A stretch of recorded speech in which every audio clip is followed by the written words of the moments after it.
बड़े पदों पर बीजेपी काबिज हो गई है और ऐसा मौका पहली बार आया है।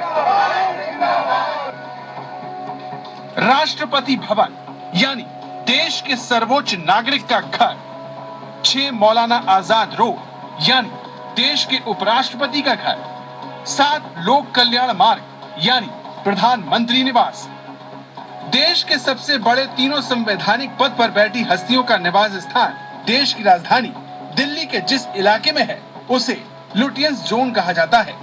आजादी के 70 साल होने को है और ये पहला मौका है जब लुटियंस जोन की इन तीनों इमारतों में से किसी में भी कांग्रेस का कोई नेता नहीं है। यानी आजादी के बाद पहली बार कांग्रेस मुक्त हो गई है नई दिल्ली। 16 मई 2014 को जब बीजेपी प्रचंड बहुमत के साथ जीती थी, उसी दिन लगभग ये तय हो गया था कि आने वाले दिनों में राष्ट्रपति और उपराष्ट्रपति के पद पर भी बीजेपी का ही कब्जा होगा। देश के प्रधानमंत्री के तौर पर नरेंद्र मोदी 3 साल से देश चला रहे हैं और इस साल पिछले महीने की 25 तारीख को राष्ट्रपति भवन में रामनाथ कोविंद की एंट्री के साथ कांग्रेस मुक्त दिल्ली का दूसरा पड़ाव पार हुआ था। अब आज वेंकैया नायडू की जीत के साथ कांग्रेस मुक्त लुटियंस का आखिरी पड़ाव भी पूरा हो गया। रामनाथ कोविंद, ईश्वर की शपथ लेता हूं कि कांग्रेस मुक्त नई दिल्ली की एक झलक पिछले महीने भी दिखी थी।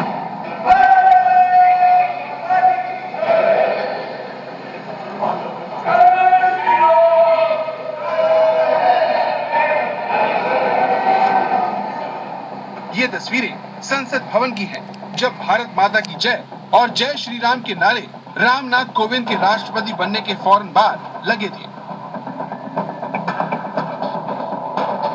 संघ की विचारधारा से जुड़े रामनाथ कोविंद के राष्ट्रपति बनते ही कांग्रेस मुक्त भारत का संकल्प लेकर राजनीति में उतरी मोदी शाह की जोड़ी ने अहम पड़ाव पार किया था।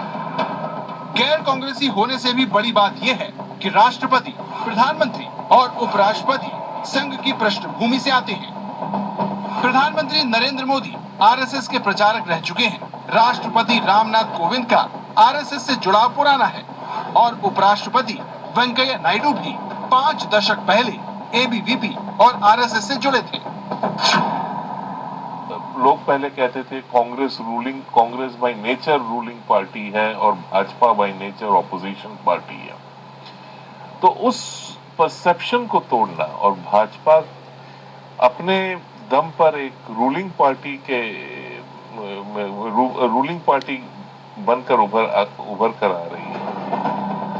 देश के तीनों प्रमुख पदों के कांग्रेस मुक्त होने का पहला असर तो मोदी सरकार के फैसलों पर दिखाई पड़ सकता है।